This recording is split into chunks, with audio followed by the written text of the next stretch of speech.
Gather, veterans. It's time to join the fight. The long war begins.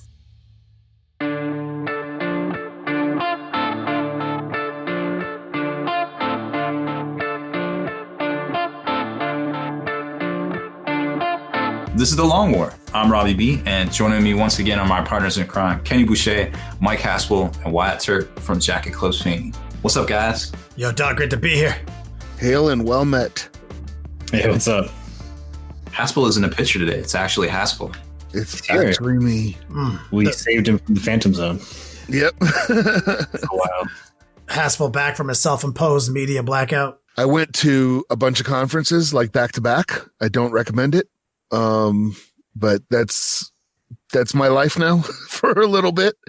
But yeah, it was intense. It was really good. I had a lot of fun. I met a lot of people, learned a lot, but yeah, it wore me out. Well, we missed you, and that picture of you at Hobbiton, while charming, was getting old. Yeah. You're gonna have to switch it out next time you're on assignment, we'll call it. Yeah, if that ever happens again, I'm going to need you to just send me selfies daily so I can swap it out. Yeah, I'll have to take some really embarrassing picture I don't want anyone to ever see, and then you guys can use that. Yeah, perfect. Yes. It is 100% fact. If you have a secret to keep, don't give it to Kenny. I can't even contest that.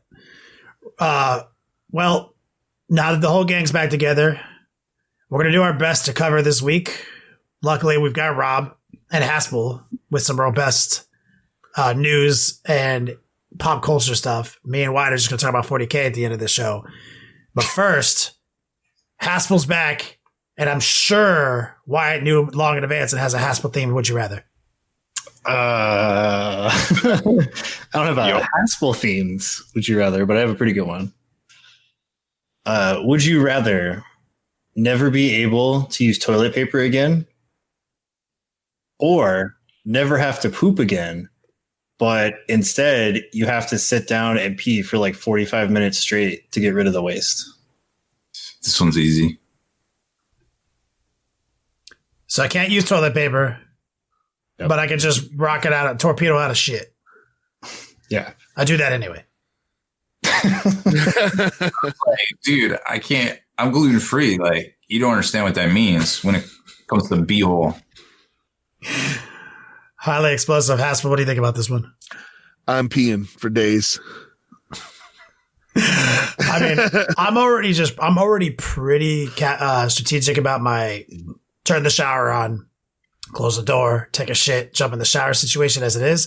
Just eliminate the pittance of toilet paper I use in that process, and I still think I'm fine. There'll be a lot of shit in the shower, though. Doing shit in the shower. Shit in the shower. Why would you even bring that up? Oh my gosh, that's crazy. Rob, what are you doing? You're gonna just pee it out? That's pretty much what I do now. I'll be honest. Sometimes I'm holding the Titan in my hand. Sometimes I'm looking at the phone. There's literally pictures of you on the internet holding the Titan while taking a shit. And if there's not, we can Photoshop that. Sorry, Wyatt. That was an easy one. Only because we're afflicted. I should have guessed. You should have guessed if it was poop related. It wouldn't have been a problem for us. Yeah. Rob, do some news for us, please. Oh, this is the news segment of the show. So we got kind of lucky and had some previews over the weekend from the New York Toy Fair, which was it was exciting. It was exciting. The ones last year weren't that awesome because it was just like, hey, we're gonna have some board games at Barnes and Noble and stuff. Like, okay, cool. Some Christmas gifts and things. But this year they kind of racked it up a notch. And not only did they unveil the fact that they're going to have the Todd McFarlane doing some action figures that aren't quite as posable as the Bandai one, of course, but they also kind of previewed a few other things like some new aeronautical ships. I think it was the Strike Fighter that looked pretty dope. And also they did the new Orc warband from Beastgrave. That looked pretty cool. Those guys are it's crazy. It's been 5 years since Sigmar debuted, 2015, and the orcs were pretty much right around that time too. And these orcs look really good. They look way better than the orcs out of Sigmar. So very excited to actually see Gazgul in the flesh at some point, probably at Adepticon. We'll see. But I'm pumped for those orcs too, because that's what I play in Warhammer Underworlds. Oh yeah, and that's what they were. I thought they were a war band for that. They were, Underworlds. Yeah, they're brutes. Yeah, but the ones previous weren't that good looking, and I don't think they were even brutes, were they? No, they weren't. No, these look way cooler. They're awesome. They're like, I don't know if they're knobs, but they're what I would call knobs. They're bigger. Yeah, they're chongos. I think they look great. But one of the things that they said about the McFarlane figures was that they're only going to be $20, and McFarlane, might as well be free. Definitely. Yeah, that is like a mandatory buy. Yep, I'm actually going to have one of those for sure. Are they paintable or are they pre-painted? Yes, they're. Oh, I'm sorry, Rob. Go ahead. Well, some were going to be pre-painted, some were not, and then they were saying they were going to expand into different characters and stuff, but it might not be this release. Supposedly, fall 2020 is what they're looking at. $20 is cheaper than a fucking GW miniature. Yes, and bigger. God. But they showed like an unpainted one that you could paint yourself to make whatever chapter you want. I was just like, man, that's fantastic. I mean, I own a bunch of McFarlane stuff, but most I think I whittled down my collection. All I've got left is like a Predator and the Alien Queen, because that figure is just absolutely ridiculous. It's so cool. And I just love the detail on them. And it doesn't bug me that they're not that posable, because you just basically just put it on a shelf and it gathers dust. But speak for yourself. Yeah, he's going to play with it. No, it'll probably be like the wrists. I think, the elbows, usually the head, the knees, I think, if I remember correctly. So I don't feel like $20 is too bad. Now, they said they weren't. I guess McFarlane doesn't allow online sales, so it's all like case packs. A lot of times they solicit it through Diamond Comics or even Alliance. You may see them at big box stores like Walmart and such, which would be great, because then, it'll expose more and more people to potential, getting into the hobby. Oh, what's this? Space Marine. And then, kind of like look it up maybe and start to find out a little bit more about the hobby. So there's definitely a potential for growth there, which I think is overall a win for everyone. Especially if they time it with the release of some of these new shows. You know what I mean? Good point, yeah. Because then it's like, hey, I saw this thing on the internet, on the interwebs about, Angels of Death, and oh man, there's action figures. I think it's I think it's obviously that. Like, this huge push is a very well coordinated marketing campaign to time with the unbridled exposure that's going to be garnered from some of these efforts, and I'm glad. Yeah, because they've been sleeping on this IP for too long. It's too good an IP to not be everywhere. I agree. I mean, you don't want to come out with Baby Yoda and then not have any Baby Yoda action figures to sell. You know what I'm saying? Oopsie. Can't be doing none of that. Right before Christmas. Yeah, right. So many missed opportunities.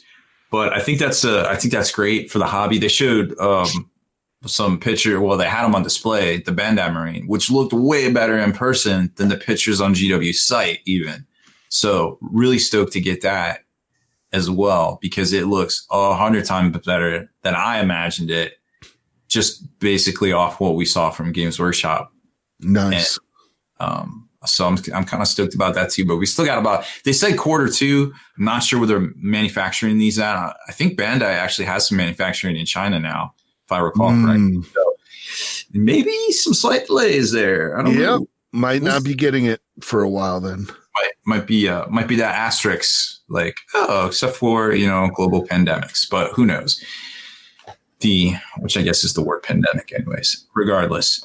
So that's basically some of the new previews. We got some stuff not on the GW side of things. Secret Weapon Miniatures is put into doing a Kickstarter. It's going to start on March 4th. I think it runs to the 18th. Yes, the 18th, for 3-dimensional printed, pre-painted bases. So it's not like resin.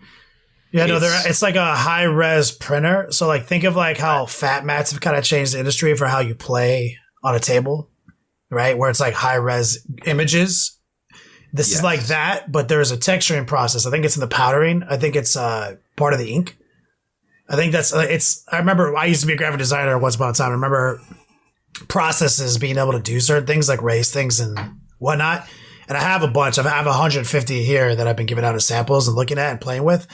And that's kind of what they seem like to me, like a really high res print with a little bit of raised elements where it needs to be. And where I think it's, like I said, I think it's a powder that you apply and you can grid it out. So like if it's tiles, some of the tiles are like slightly raised, And so it's like how a Geekly printer makes it look like a painting. Yeah, it might even just be that. Fuck. Yeah. But it's not an insert, it's not a topper, it's the base. Yeah, it's a whole base. Yeah, it's a whole base. Wow, it's done. That's pretty cool. Yeah, no, they're fucking dope. I did one recently with a sand base, like just a standard sand, like really simple sand, right? Looks exactly like sand. Even the ripples in the sand are just textured enough that you're like, oh shit. So like a little bit of oil wash or a little like any base add-on interacts with it in a realistic way. I mean, I've been very impressed with them, and they've got a lot of really cool ones. And I plan on doing a few more YouTube videos about them. Always been really happy working with Secret Weapon Miniatures, and they're truly becoming a one-stop shop, just like provider of, game aids in general. Yeah, 100%. So that's going to be it's going to be good to see that come online and try them out. Kickstarter March 4th, right? Just to reiterate. Yep.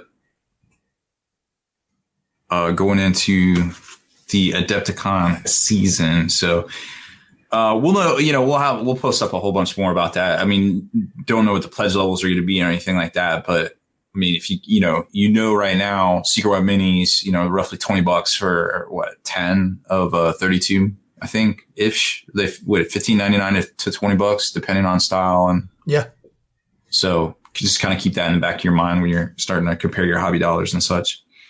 So that's the big one as far as that goes. Now there's been a lot of talk at FFG, and I'm just going to mention it really quick. They said that they came out and said that they were liquidating their interactive side, their online side of the studio. And then there's been a lot of folks on LinkedIn, that department heads and things. And I guess there was somebody that came out and said, yes, we're getting rid of the RPG department. Now it hasn't been confirmed by FFG yet, but supposedly all those dope RPGs might be a thing of the past, might be completed soon. So if there's, some of the Star Wars stuff that you're looking to get, or any of the RPG stuff they put out in the past, you might want to scoop it up now while the prices are considerably reasonable. Because that's all quality stuff too. It's really good for the most part. I mean, people have been pretty satisfied with it. So it's kind of sad. Nobody likes to see people losing their jobs or things like that. And obviously there's something going on over at FFG. Everybody's very, very kind of mum about it. But once you start putting it on paper and looking at a timeline of things, departures and moves by the company, it's very interesting to plot it out and kind of like, well, where are they going from here? And ultimately it's bad for the hobby because, FFG was crushing it with all these Star Wars properties, crushing it with X-Wing, and they rolled out Legion. There was so much hype, and it just petered out. It really did. And there's still a lot of people that play these games and are very passionate about it, and they're great games, but there's very much a noticeable decrease or deflation of hype and participation. And I like to say that I used to tell people this when I worked at the Haven, if they were looking at our FFG stuff, I was like, you can buy an FFG game sight unseen and it's going to be good. Like you don't need to worry that you're buying like a bad game. It's going to be a good game. No matter what it is. And it's sad sad to hear that. But that's kind of what happens when an IP collapses. And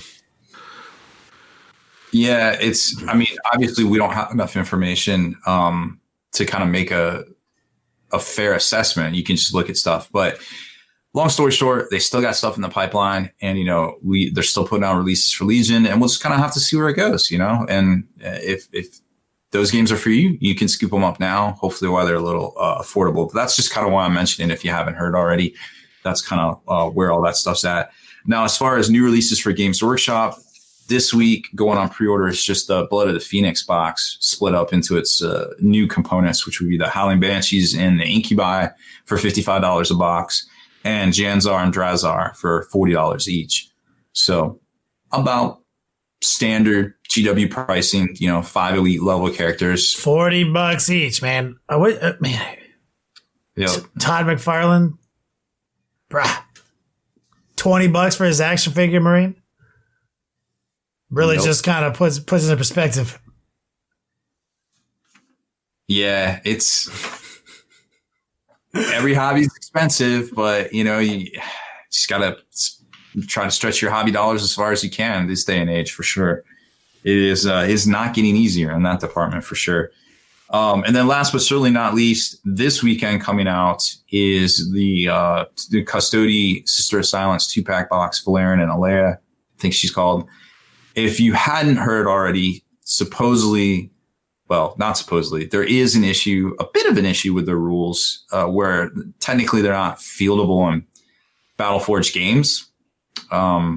Maybe it was an oversight on GW's part, but they've been a little, we'll say, fast and loose with their rules editing here lately. When it comes to the Psychic Awakening supplements, there was some errors in the Titanicus supplement.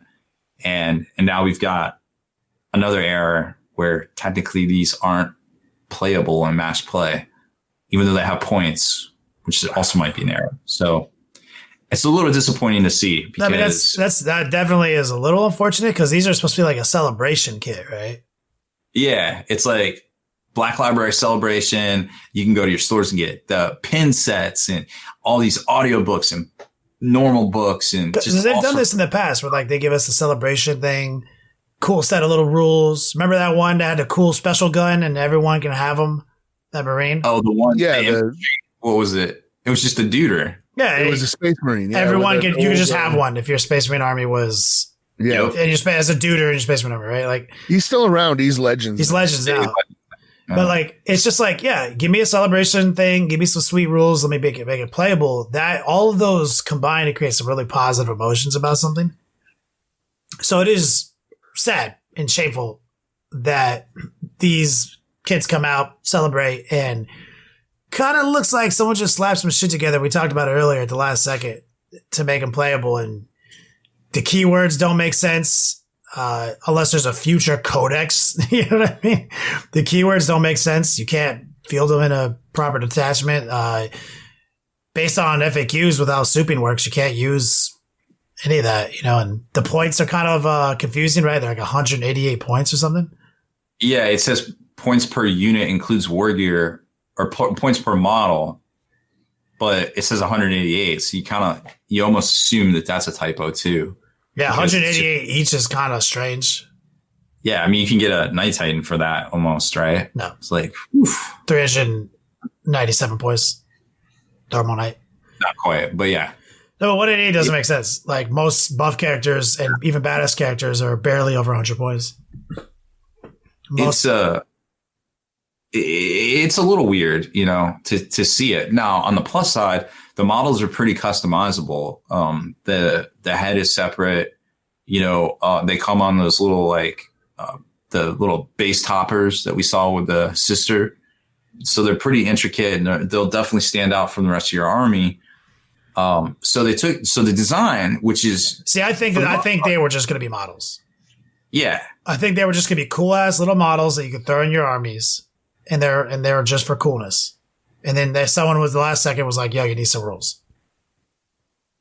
That could be the case, and there's no way for us to really know. But it's just, it just goes along with this pattern of a little bit of sloppiness on the part of Games Workshop's writers / editors or whatever, which we know they can do better, and maybe, we'll see some marked improvements in the future. And that I think is really just what people want.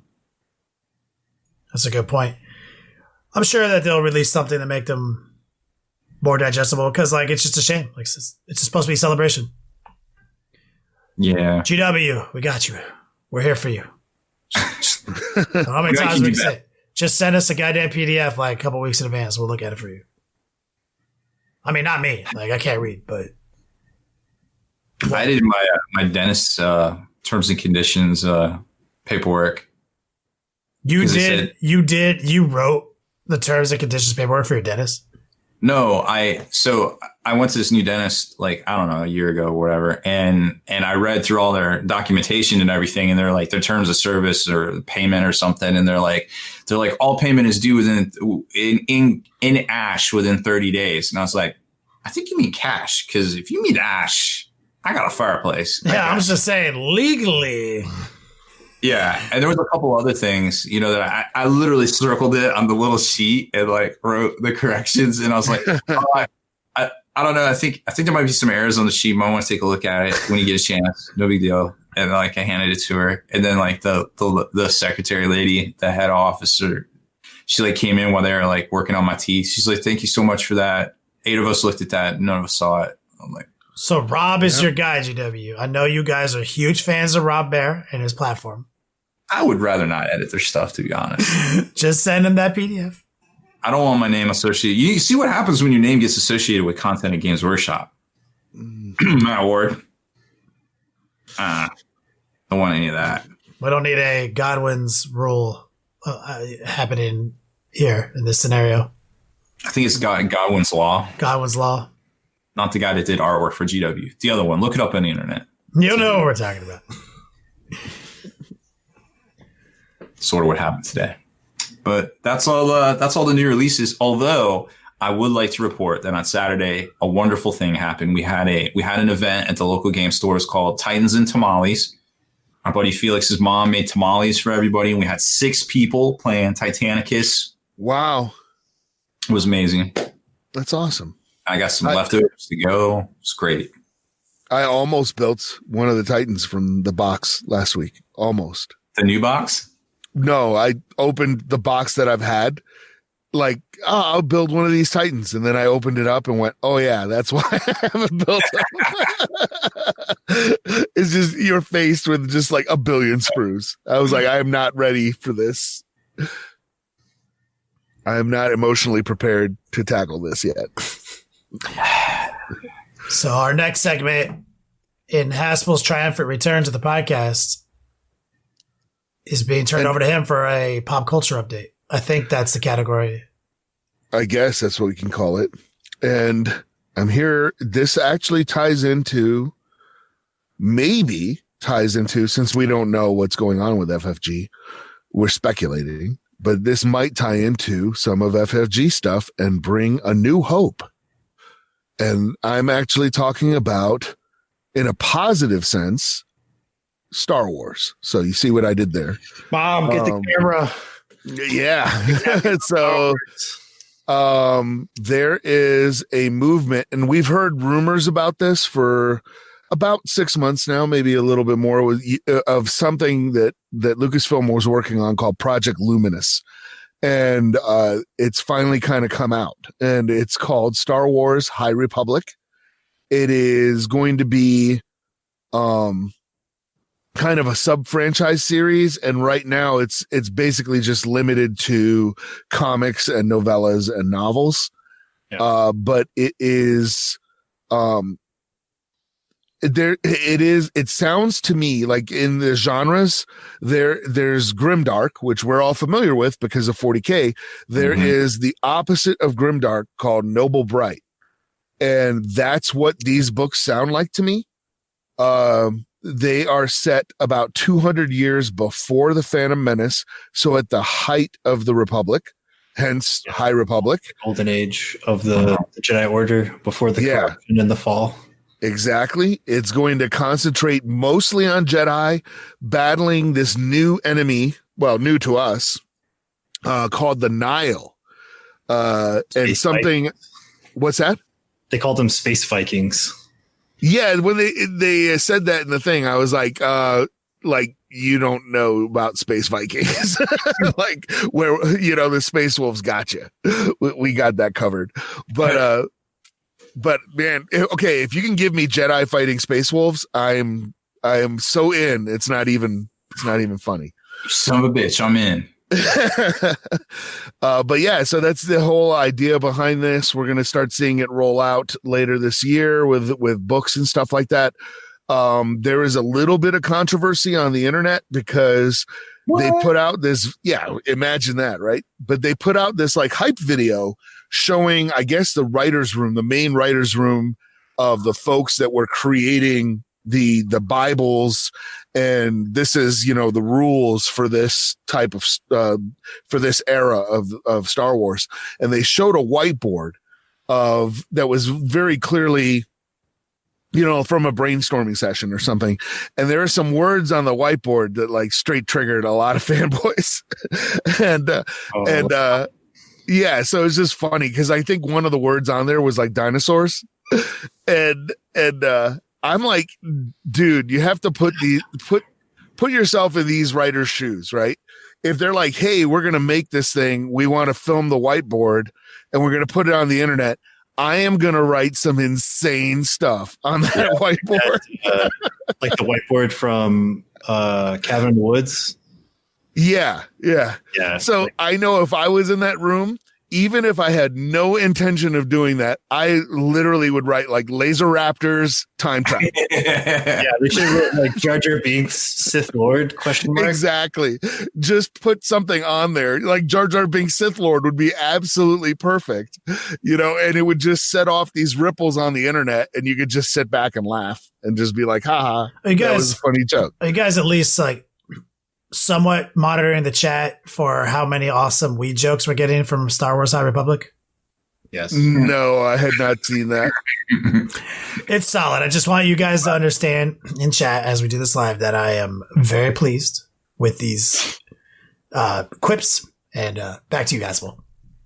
Yeah. So how that ties into FFG, right, is there's a bunch of different stuff going on and this is all speculation. I have no insight on this, but it's no secret that this last Star Wars trilogy kind of fractured the fandom. I mean, a lot of people like myself simply walked away, and I've been a diehard Star Wars fan since '77. So it was not an easy thing for me to do, but at a certain point, it's like being in an abusive relationship and you're just like, I'm walking. So I think that hurts them. The other thing that we don't think about is a lot of their manufacturing. Somebody did bring it up in the chat, is done in China, and we have tariffs on them now. So that could be eating into their profit margins. But I honestly think that like people don't, at least in my case, when I walked away from Star Wars, I walked away like from everything. And you're talking about somebody who has a 1-to-1 scale full size Han Solo like within reach, in that's Carbonite. how diehard I am. Yeah, in Carbonite. I should clarify that, otherwise people will be like, "You're freaking weird." Yeah, no, I got you back, Doug. I was like, "Yo, Harrison Ford." No, I have a Harrison Ford thing. It's not what you guys think. It's in Carbonite. It's in Carbonite. Yeah, so. He only puts it in lingerie on the weekends. Yeah, and I comb his hair, and it's awesome. But when I walked away from it, I straight walked away from the whole thing. I didn't walk away from like, well, I'm just not going to watch The Last Jedi. I walked away from Star Wars. So that meant no playing Star Wars games. That meant no playing anything. You know what I mean? And I don't think I'm the only one that did that. So having a new Star Wars thing that I can get behind, like the High Republic, or the Mandalorian. I haven't watched the Mandalorian. I know I need to get it, the season of Clone Wars has started. I watched the first episode. Yes, yeah, and I need to watch that too. Oh, sounds like High Republic is a gateway drug. It's very like. And I'll be honest, what happened with The Mandalorian, I heard so many good things, but then I heard so many good things about Solo. and I watched Solo on Netflix, and it's garbage. Definitely not the case. Yeah. When I was at Galaxy's Edge, they had like these mobile temporary kiosks that they had placed strategically throughout the thing, selling only Baby Yoda merchandise. Oh, and they wow. would constantly have to like, hey, like here's a new cart, and they would take the old cart away because they were like selling out of it. Wow, nice. Well, that's good. That's If you want to rekindle your good good stuff. Star Wars, just go to Galaxy's Edge. Like, I don't care how much of a salty neckbeard you are, you'll immediately be 10 years old again. I didn't. I'm not being a salty net. Oh, no. Like It's quality. Like, That's all. That's not directed at you, Mike. I'm just saying. It's so cool. You love it. I feel like I'm definitely in the same boat with Haspil. You know, I've seen them all. I could almost spit you the lines verbatim to the first three. They came out. But I haven't seen Last Jedi. And I don't think I will see it in the theater. I'll probably watch it when it comes on Disney. And I'll give it a shake, but I'm not going to go to theaters for it. And that's, you know, it's kind of rough because like I saw all the other 8 plus whatever in betweensies. You didn't see the old shit in the theaters. You're not old enough for that. You're right. Totally right. which side note, I was triggered the other day. Somebody posted a picture on Facebook that showed people standing in line for Star Wars in 1977, and it said your grandparents standing in line in 19. And I was like, no, no, I'm not that old yet. Damn it. Nope. But yeah, it was funny. I mean, the first movie played for like 2 years in my town. Yeah. Like, that's the only reason I remember seeing it in a theater. So, Haspil, summarize this High Republic thing again for me. Like, so it just takes place 2 years before the Phantom Menace. So it's at the height of the Republic, the height of the Jedi. Yeah, you know, it harkens back to that line from A New Hope when Ben Kenobi's telling Luke about the Jedi, and he's like, for 1,000 years, they were the guardians of peace and justice in the galaxy. That's what this is about. It's that era. How many years before the Menace is it? 200 years. 200 years. Okay. So an eighth of a Yoda. Yeah. And Yoda could possibly be in it. Yoda's going to be in it, you know. Yeah, he's definitely he's old enough. He can be. He's around. And they've revealed a couple of characters. I guess there's like a Wookiee Jedi that they've named. That is a named character that they showed, and there was another Jedi. But I'm excited for it. I'm like, hey, this is something new. I can maybe get behind, and I'm eager to give it a chance. Yeah, I'm stoked for it too. It's gonna be. It kind of harkens back to the Old Republic a little bit, without going full Old Republic. So it's one of the things they talked about in the hype video is how like the Outer Rim isn't under the control of the Republic, so it's sort of like the Wild West, and the Jedi are like the Texas Rangers. And I was like, oh, you have me, you got me. Yeah. I was like, so you're saying that it could be like Firefly, but with Jedi? That's what I was. That's what I was like. Wait, is this okay? Are you guys gonna get me into Star Wars nerd shit now? Yo, because I'm with a Wookiee Jedi, especially if he comes out like talking all crazy Chewbacca talk, right? But then like turns to like the Jedis and he's like super fucking articulate, like OG talking to, you know, like the standard English of the universe, and like that would blow me away. Like, and he's like the wisest man voice actor of all time. You know, like get Peter McCullough in there. Optimus Prime. Yeah, and some folks are asking some questions in the chat. This would not probably have Sith in it because they're already in hiding. This is thousands of years after the Old Republic. So this is not KOTOR. This is imagine just the Phantom Menace like 200 years before that. That's what it is. And I think the tone of it is going to be Noble Bright instead of like Grimdark, or you know, it's going to be the opposite of that. So it's going to be pretty exciting. Mm-hmm. I'm not gonna lie, you got me hype. This is my hype face. Well, that's fucking awesome, Mike. You're right. Somebody clipped that on Twitch. You're watching live.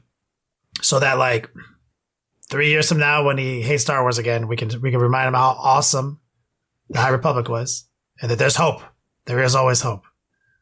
Is that a Star Wars line? I'm trying to. Rebellions are built on hope, or something that doesn't make sense. I'm trying to make a fucking for that character to say it all. Should have been somebody else said that line, but that's okay. That's all right. He's fighting it back. He's like, nope.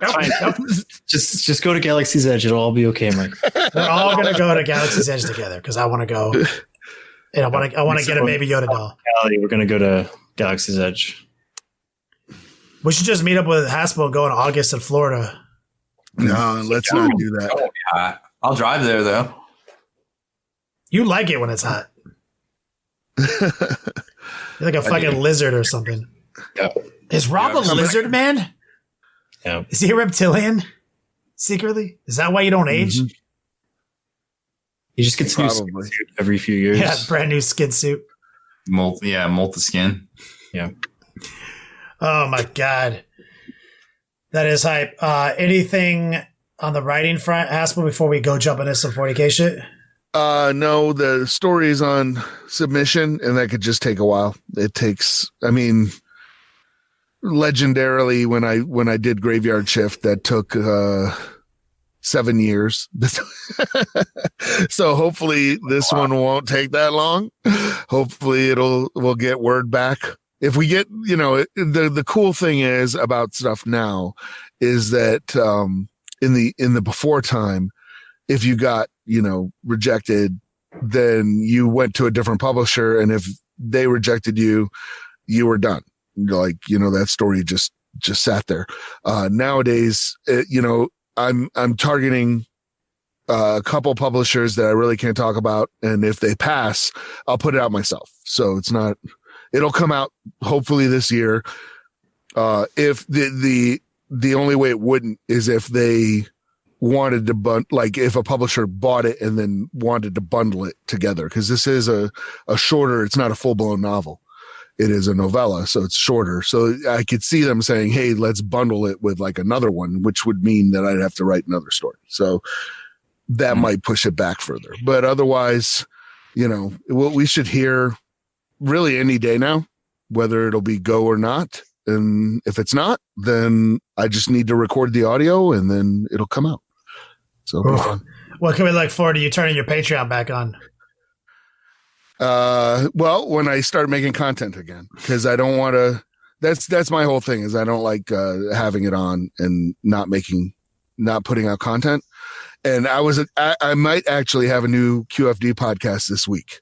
So it just depends on what happens tomorrow at work, at day job, how busy I'll be. Because I already have all my hours, but it's not like I can't show up. You know what I mean? So it's like, God, I wish it worked that way. I know, right? It's like but if I go in tomorrow and it's like, and it's slow, then I'll just bail after lunch, and then I'll probably record a new podcast. When you bail, you have to say sayonara, suckers. That's what you do. That's right. I'll be like, I have my hours. See you March 1st. Or that'd be so gangster. Well, I look forward to checking out your next episode then. All right, let's talk about our 40K shit. Ooh, it's some pretty interesting lists pop up over the past week or so at some big events. We had a Tyranids list, place first at a GT. Jeff Dickens, great name. Oh, yeah. He's playing some dope Tyranids. He's got a High Fleet Kronos with some Malanthropes, some Neurothropes, a bunch of Termagants, some Rippers. Got the Hive Guard. Can't leave home without the Kronos Hive Guard. Yep. Got some Biovores there. Kronos is what, reroll ones? Yeah, they reroll ones if they don't move, I think. Mm-hmm. And they also have the psychic shenanigans, so that's where like the Biovores can do some of this. They can do some silly shit with the Biovores, where they can launch the little spores and they can be on the table and they can actually play their stratagem. That like they're like, you can only cast a power of 1 dice stratagem off of any model, and that counts as a model. Mm-hmm. So that's a very American Express card-y element right there to some OG Tyranid workups. But what's the rest of it? It's got a fortification network detachment that's High Fleet Kraken with 3 Sporocysts. And then he's got a Kraken battalion, a couple of Hive Tyrants, let's see, Chameleonic Mutation with Death Spitters, Wings. Then one guy has Heavy Venom Cannon, the Miasma Cannon, and 2 Death Spitters with the Voracious Ammunition Adaptive Physiology. Bunch of Gene Stealers, some Ripper Swarms, Termagants, and some Meotic Spores. Okay. So that's interesting. I've never seen anyone do it with the fortification. So this segment, I think we're calling it 40K Homebrews this week. Yeah. Very homebrewy and some cool elements I've literally never seen before personally. I don't know. I'm not on the Tyranid Facebook groups, so I might not be totally caught up, but that seems new to me. Congratulations, Jeff Dickens. Yep. Let's see. We've got some other cool lists. Alpha Legion from, I don't know if this is pronounced Arnaud or Arnaud. Maybe Arnaud Leger. I'm not good with French. Sorry. He's got some Alpha Legions, and some Night Lords, it looks like. Battalion, Night Lords, Host Raptorial, Chaos Lord with Jump Axe, Sorcerer, Cultists.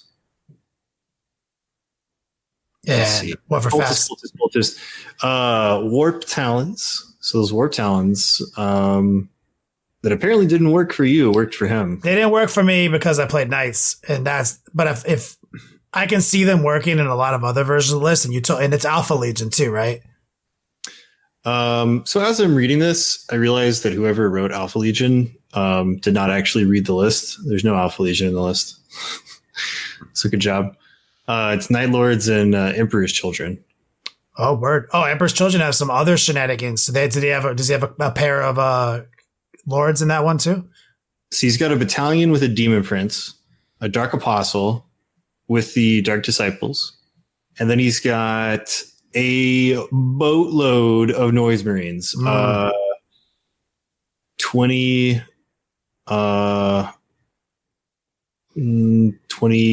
40, almost 60. Wow. 20, 18, and 18, almost 60 Noise Marines. And then, let's see. And then more Warp Talents, some Emperor's Children Warp Talents. Okay, that's interesting. So he's got the Raptorial Warp Talents, which are like straight up, they run in there, they try to tie things up, deny Overwatch, try to stop things from falling back. Very reliable. But Emperor's Children also has some reliable charge shenanigans. So he can do something similar with that set of Warp Talons. He's got 1 billion shots that also shoot when they die. So like that's an interesting thing about Noise Marines is like if you you understand they're gonna die or whatever, but like it's free shots. So they still get to do their damage potentially. And I've never seen a list like this though.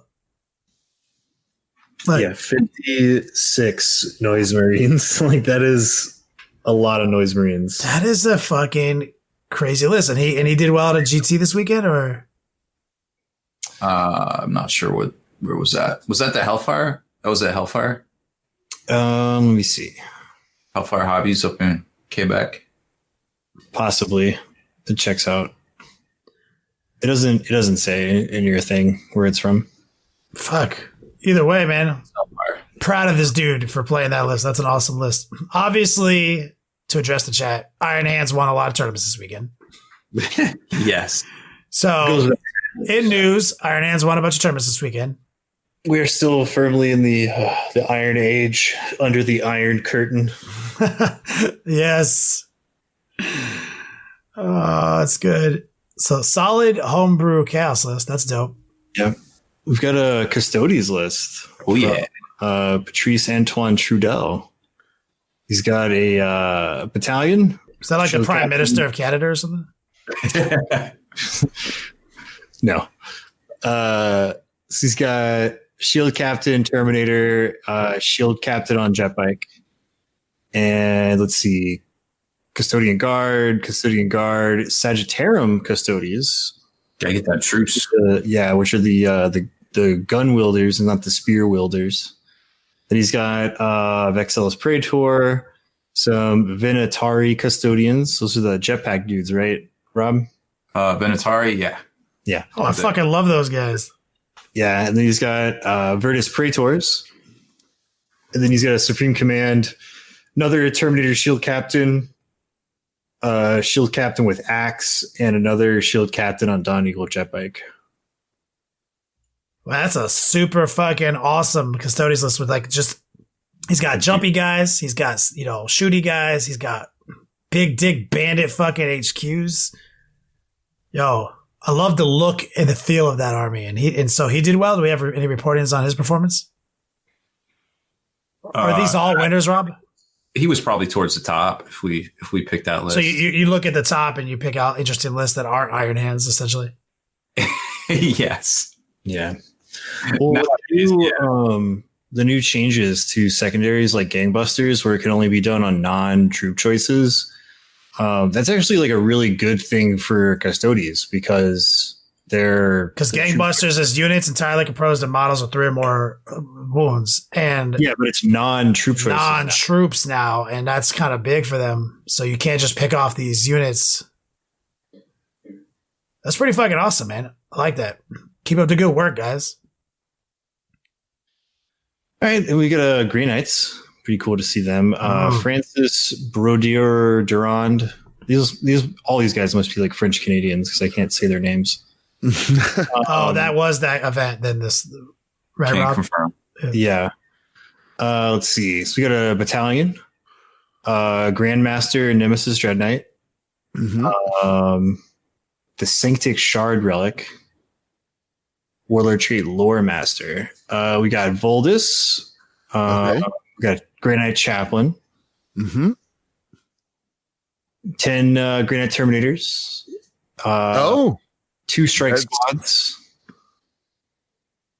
We've got 10 Grey Knight Interceptors, 5 Grey Knight Interceptors, and 2 Grey Knight Stormraven gunships. Oh, that is a different list. Yeah. Than what I've been seeing going around. So for sure. Yeah. What was his second battalion? That's it. That's the whole list. Really? Yeah. Oh, fuck.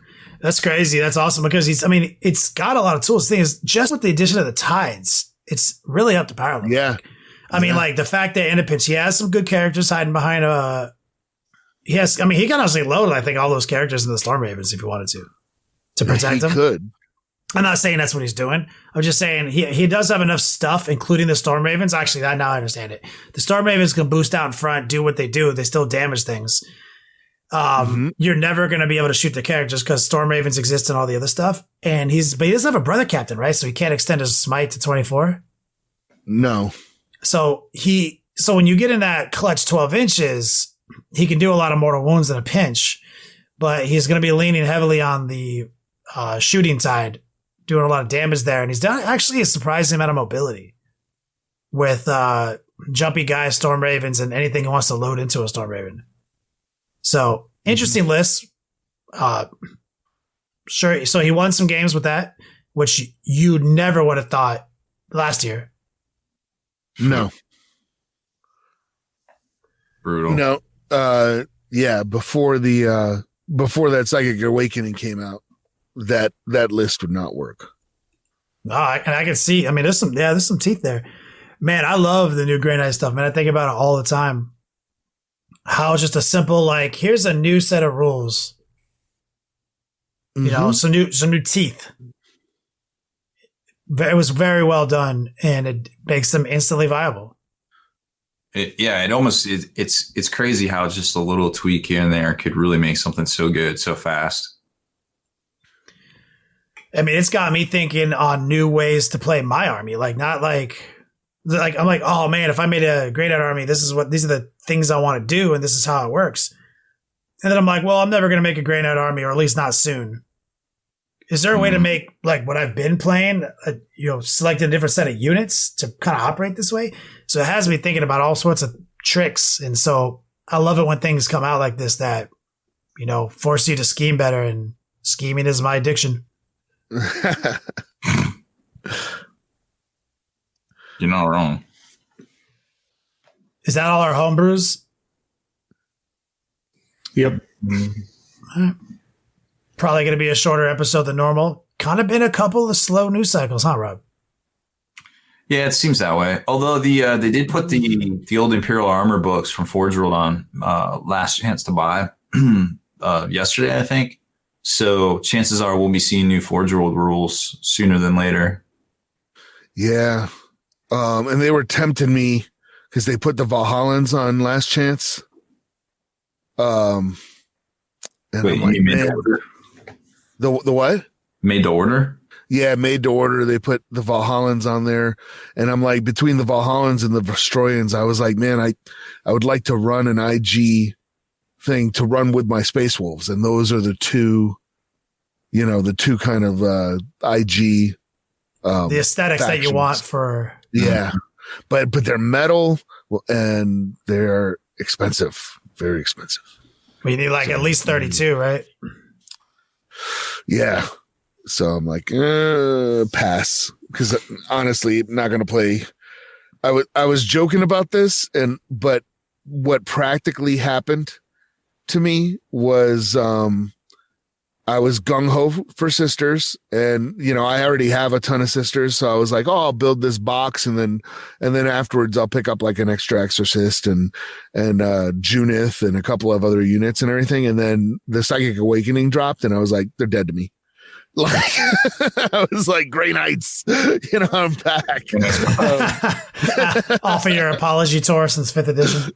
So it's just kind of like, so my sisters are just languishing, and it's unfortunate because they're just amazing, but I just don't have enough time. So I'm like, well, I need to, if I get a game in, I want to play with my Grey Knights, and it's like, I need to paint a lot more paladins because I didn't run a lot of paladins in the past. So, right. Oh no, I have to crack out on my favorite shit ever.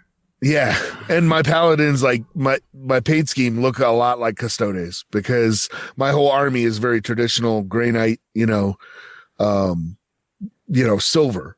But I wanted my paladins to look different since I'm using the same models I use for the Terminators, the old Terminators. The metal Terminator. Yeah, that's how they market them even now. Terminator Squad is a Paladin Squad. Yeah, so my Paladins are gold. So, but they're the Grey Knight models, but they do have kind of a Custodes aesthetic. But I'm like, well. And I still got to get back to painting my Custodes army. I still haven't painted that. I'm like, oh, man. You sound like me over here. Fight. It is. Painting's literally impossible. If you wait till the last minute, it only takes a minute. Yep. That's more true than I care to admit. Well, guys, I don't think we have much more to talk about tonight. Hopefully, we have a whole bunch of new dope-ass releases for next week and new rules. I have gotten really used to GW dropping rules on me every week. Yeah, I'll give it another week. There'll be a new teaser out on Sunday, and March is going to be all orcs, right? Just tell me yes. The whole month. Whole month, right? March-tober. Wait, more. March to Wah. March. Yeah, I can't even right now. All right, well, Rob. we're probably not going to see anything new in March until Adepticon. I mean, right? Preview-wise? Yeah. Yeah. But, well, isn't the toy fair isn't there some crazy toy fair that's like right before Adepticon, or is it right before? Gamma, there's usually Gamma before Adepticon, but I think Gamma is the same weekend as Adepticon. Oh, okay. Yeah. Let me check. Boo. And yes, Caraquin, it's orcs and wolves. I know. So it's going to be amazing. So Space Wolves might get something in March. Mm-hmm. Oh, they will. We'll have more previews. Gamma is March 9th to Thursday, March 12th. Oh, nice. Okay, so we have that to look forward to. So that's cool. Yep. Nice. Oh, yeah, we're fully expecting a new Ragnar, as Novastar indicated. In chat. Is that what folks were talking about? Because I saw folks talking about earlier that Ragnar was like missing, and the Space Wolves were looking for him. Store. Oh, okay. Yep. So yeah, it would not be out of character at all. It would be totally in the lane for Ragnar to be a Primaris. You don't think it would be Logan? Logan got a model recently. Yeah. Oh, yeah, you're right. Okay, so I see what you're saying. And Ragnar's model needs to be refreshed. Yeah, it's old. It's ancient. Yeah, all right. I'm down with that. We'll see. That's your other army. It is. Damn, it's Haspil's year, 2020. Yeah, it's coming soon. Diamete Sacks. So, Rob, you want to take us out of here? No, but Haspil can. You can either have the money and the hammer, or you can walk out of here. You can't have both.